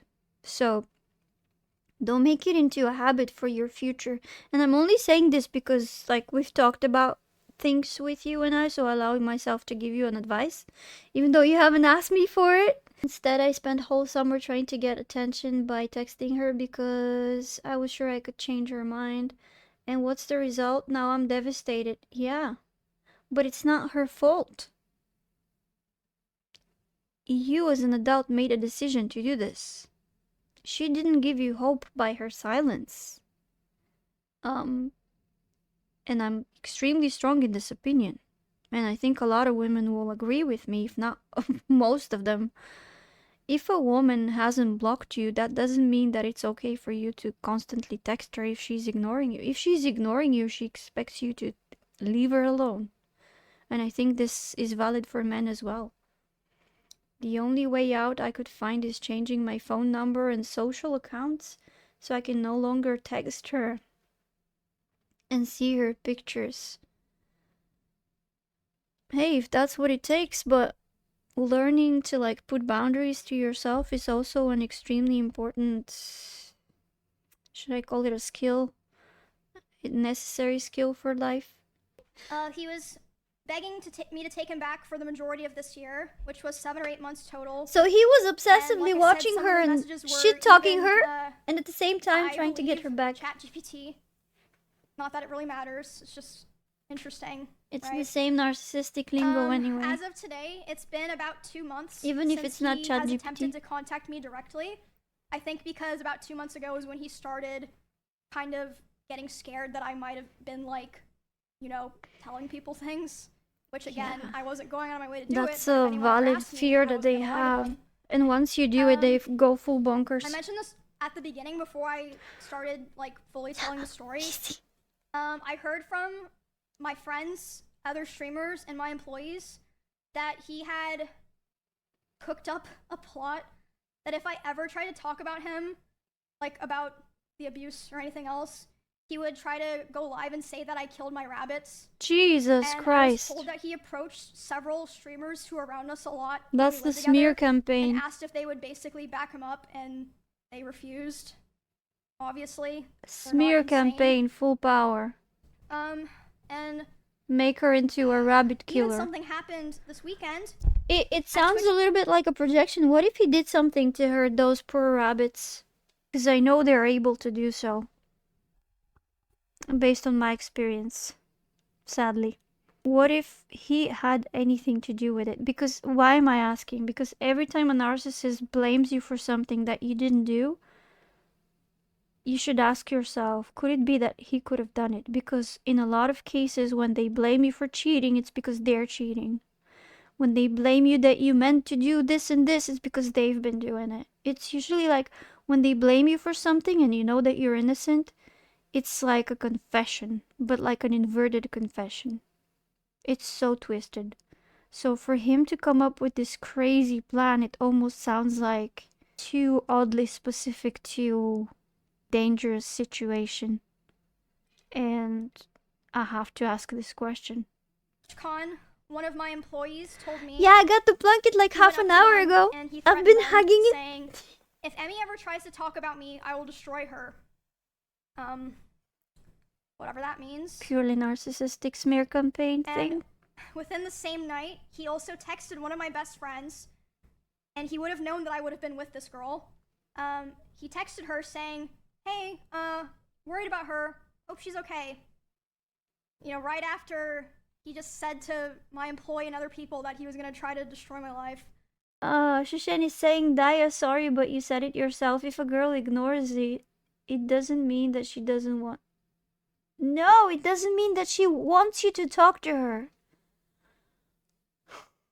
Shushan, by this point, you're like twisting my words. I feel like you're rage baiting me, and I'm not gonna continue that conversation with the evidence and the blocking. I've already addressed what my opinion is. You've addressed what your opinion is. You're trying to convince me of your opinion. I will not be convinced. And that's it. Yeah, that was Saturday, so that pretty much leads us to today. Oh. I feel like it's clear I've spent the last year of my life cutting him off and building a new life with people that actually care about me and doing my best and to he move still on won't let without her go. causing any drama. I did not want to do this. A lot of other creators actually told me that after his other allegations in 2022, if I wasn't the first person to stand up for him and start appearing on his channel again, they do not think that they would have gone back to helping him with his content. So I always tried to keep things private, always tried to make things better, had hope that things would get better, you know, tried to be supportive, and my thanks that I got for all of that was abuse and resentment, and for all of 2025, all of this year, harassment and hatred from him and his community, while he was the whole time secretly begging for me to take him back behind the scenes. I've taken a lot of steps. It's just me. Are you still with us? I said it's apparent. I've taken a lot of steps to restructure my life and be a lot more careful about who I help and who I invest my time and my care into. And I'm doing a lot better now, but I felt like this was a necessary stream because, like I said at the very beginning, I have heard that he has done things to other people that aligned with some of my own experiences, so I felt like it would be wrong for me to keep holding on to all this information. Yep. And it would be enabling for him to like continue to treat other people and more and more and more people the same way or worse. I know I stayed for way too long. It's just been you and Emmy the whole time. And I unfortunately learned that I couldn't. But I worked really hard to have the life that I have now with my friends, my family, my pets, and my community. And I'm so grateful for how things are now. It was very difficult, but I'm very proud of myself for making the choices that I did to end up where I am now. And yeah, that's my story of dealing with abuse, psychological and domestic abuse, sexual assault, and stalking, and being threatened And harassment. on if I ever talked about it. And this And whole now a smear campaign because he promised and now he's trying to deliver. time, it's been kind of hidden in plain sight, away from hundreds of thousands of people. And yeah, I know that me saying all of this probably isn't gonna make him or what's left of his community leave me alone, but sorry, voice crack. So his community is also attacking her? That is so vile. I know talking about this probably won't make him or sorry, probably won't make him or what remains of his community leave me alone, but Any thoughts on the topic, Scuba Scuba Lizard, so far? Now, and I won't have to feel like I'm hiding What do a you terrible think? dark secret anymore. And howdy, Manho, are you still with us? And it's all out there now. And I also want to make it clear that not everyone that I interact with or that I'm friends with knew Still here, thank the you. extent of the things that were happening. Thank you for being here. And a lot of streamers Thank you for your didn't input. really know anything at all, but I mean, like I said before, people aren't stupid. I think it's pretty clear that a lot of people knew that things were happening, and like They I said, didn't you have want to to get remember, involved. it's not just me. A lot of people have told me that they have their own, grievances with him. But for the people who did know about this, thank you for being there for me through all of this. I hope she and gets supporting me and relief cheering me on. from all that weight there of were a lot of keeping people that a as well secret for who, so long. Even though they didn't know anything, without asking any questions, they still Never liked him. were very kind and supportive. Now have a reason, I will always right? remember that for the rest of my life. I always felt like a weird vibe from him. Never watched him though. I also want to say, just so people know, that I'm not just trying to put this out there and then, I am already in the process of filing a here we restraining order go. on him in both Texas and California. Here we go. And I also wanted to say that I would not be surprised if he tries to sue me for this stream that I did today and for coming out about him. Not He'll because probably he thinks that try he to would go win, near but her for physically, PR which is the reasons, scarier like a part. slap lawsuit. She's a strong lady, even when she it'd be didn't interesting have if to that be. That is happened, so and true. I wouldn't be opposed to people finding out more of the truth Corgani, and welcome things to that I the didn't even stream. talk about today, and what else he's been lying about. And I'm sure there's also plenty of things that even I don't know about. But that's the risk. Does that mean that if I get And, abused, Snuffy, then that's the risk and it's okay? Because I'm also a girl on Twitch?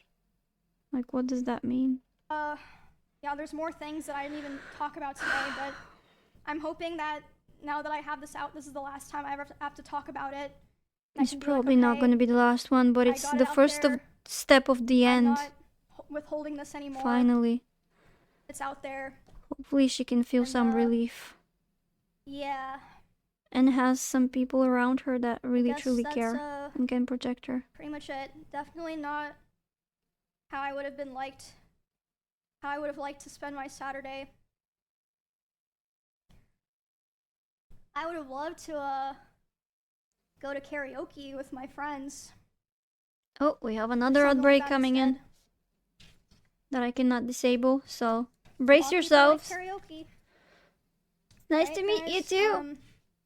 We know of brothers shooting everyone jealous, even their sister. I think that's it. I'm probably gonna take some time off. What? I'm not sure.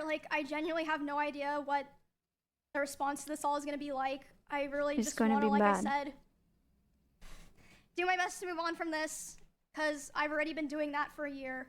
Like I said. Like, one of the worst fears of a narcissistic person is literally being unmasked in front of everybody. And that's exactly what she did, and she came with evidence. Evidence that some of you hate it, but nonetheless evidence. And there's other witnesses too. There's videos.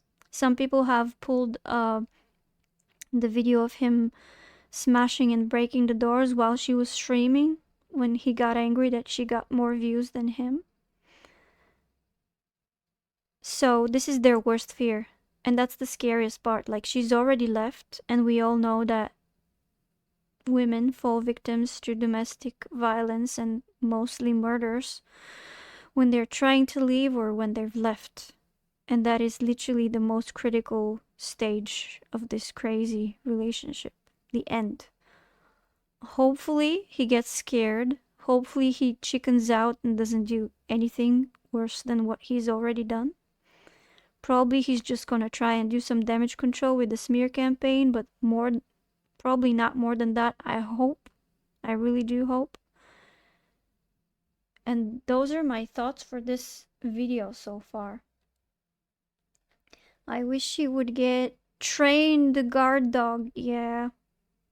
And maybe some like stronger security around.